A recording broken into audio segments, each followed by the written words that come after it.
Sino ang kaibigan ni Zenon dati? Ano ba ang kanyang nakaraan at bakit nga ba nagbago ang kanyang pananaw sa buhay at piniling maging devil sa kabila ng lahat? Yan ang ating pag-uusapan ngayon mga kaibigan, kaya naman wag na natin patagalin pa. Let's go! Naisip ni Langris na merong spell si Yuno na kayang tumalo kay Zenon, subalit kailangan muna nito mag-ipon ng mana at hindi magagawa ni Yuno umatake habang siya ay dumidepensa. Kaya naman upang matalo daw si Zenon ay kailangan ni Langris na guluhin ito, ngunit ang problema ay nagagawa lamang iwasan ni Langris ang atake ni Zenon sa tulong ng spell ni Yuno. Alam ni Langris na malayo ang lakas nilang dalawa ni Zenon kung kaya't imposible daw na makayanan niya ang 3 minuto, ngunit kinakailangan niya itong gawin. Wika ni Yuno ay si Langris daw ang pinakamalakas na special mage ng Clover Kingdom at alam niyang makakagawa ito ng paraan dahil hayaan na lamang daw ba siyang ituring na basura ni Zenon. Habang umatake si Zenon ay sinabi nito na alam na daw niya ang kayang gawin at hindi kayang gawin ng ating mga bida. Sa loob ng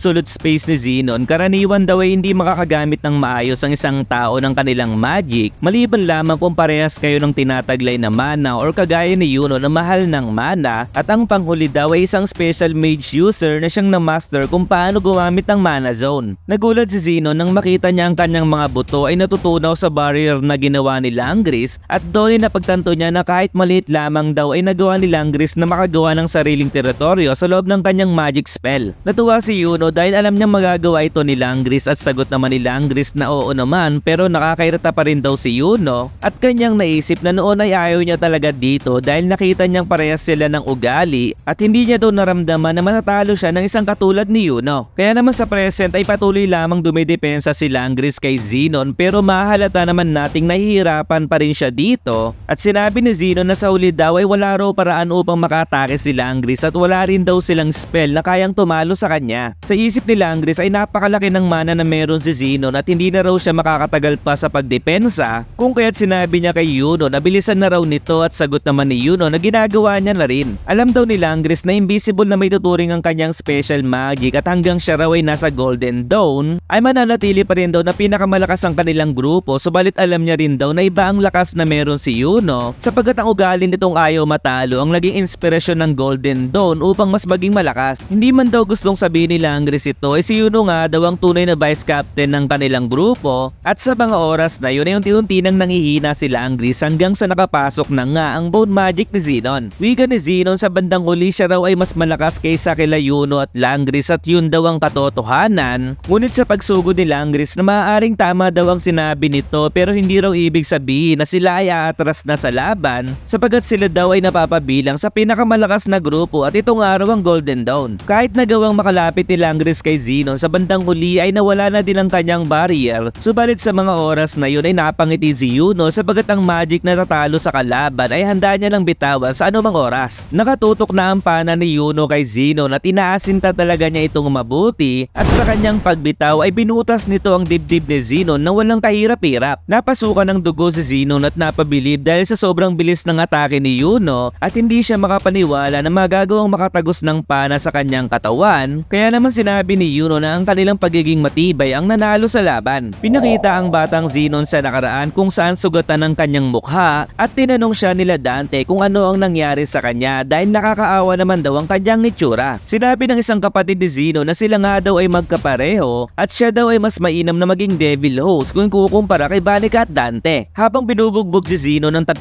bata ay sinabi ng leader na ang kanyang tatay ay isang magic knights kung kaya't papatay niya daw ito, subalit isang flame magic ang nagpakita upang pigilan sila. Sinabi ng batang ito na ibang klaseng type lang ng magic ang meron si Zenon at nang makita ng 3 buling bata si Allen ay bigla na lamang silang nagtakbuhan at doon ay nagpakilala si Allen kay Zenon at sinabing mukhang mas malakas daw ang bone magic na meron ito. Magulo daw ang Spade Kingdom ngayon dahil sa rebellion na nagaganap at hindi pagtigil ng Diamond Kingdom sa pagsakop sa kanila, kung kaya't nais niya daw protektahan ng mga tao at maging ilaw ng pag-asa para sa kanila. Kaya naman si Allen daw ay magiging commander ng Magic Knights at biglang tumugon si Zenon na siya nga daw ay magiging commander din ng Magic Knights at doon na nagsimula ang pagiging magkariban lang dalawa sa pagiging commander ng Spade Kingdom. Sa araw-araw ay nagsimula na magsanay ang dalawa hanggang sa makuha nila ang kanilang Grimoire at sinabi ni Zenon sa kanyang kapatid na hindi siya interesado sa pagiging devil host. Napabilang sila Allen at Zenon sa 4th division ng kanilang army at maganda ang kanilang pinapakita bilang baguhan, mas lalo na si Zenon dahil isa raw itong henyo sa paggamit gamit ng mahika. Isang dungeon ang lumabas sa Spade Kingdom kung kaya't pinadala ang 4th Division upang imbestigahan nito at sinabi ni Allen na ngayon daw ay hindi siya magpapatalo sa kanilang misyon. Pagkatapos nun ay pinakita na lamang ang isang devil kung saan nakasealed pala ito sa dungeon na kanilang pinuntahan at naisip ni Zeno na kung gusto niyang matalo ang devil ay kailangan niyang gamitin ng kanyang ultimate spell at ibuhos ang lahat ng kanyang mana dito, ngunit hindi siya nabibigyan ng devil ng pagkakataon upang gamitin ito. Biglang sinabi ni Allen na magiging commander-in-chief daw siya ng kanilang bansa, kaya naman bigla itong sumugod at sinabing hindi raw siya pwedeng matalo ngayon pero pinigilan siya ni Zenon dahil mamamatay lamang daw ito sa kanyang gagawin. Sa pagsugod ni Allen ay nakita ni Zenon ng pagkakataon upang gamitin niya ang kanyang ultimate magic at magagawa daw niyang patayin ang devil, ngunit kasama si Allen, subalit kung hindi naman niya ito gagawin ay lahat naman sila ay mamamatay, pati na din ang mamamayan na malapit sa dungeon. Sa napakahirap na desisyon ay pinili ni Zenon ay sakripisyo si Allen alang-alang sa kaligtasan ng lahat at simula nun ay na-realize niya na kapag hindi ka malakas, ang emosyon na meron ka ay mababaliwala dahil ang may hina ay may tatapon lamang sa basura at doon ay nakapag-decide si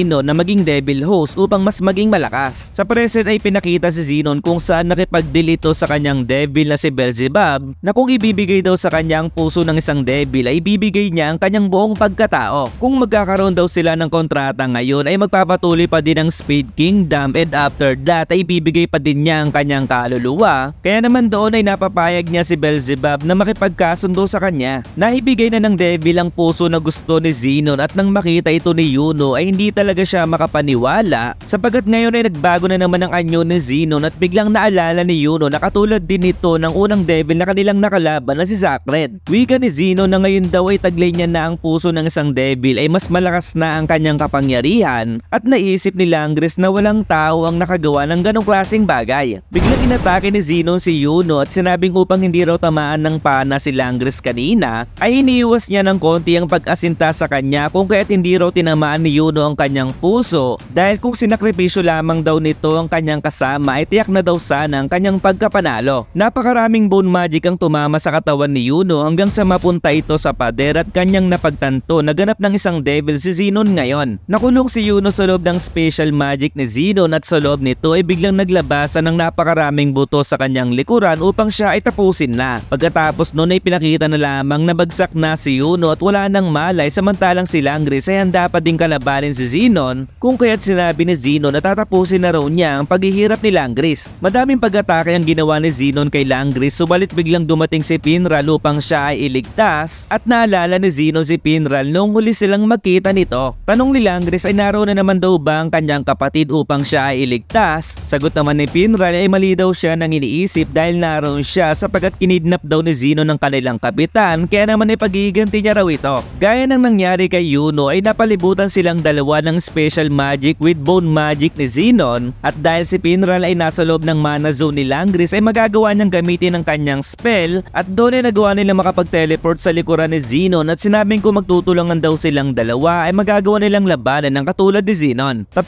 chapter muli ang natapos natin mga kaibigan, kaya naman hanggang dito na lamang muna ang ating video and don't forget to follow and like my page. Goodbye!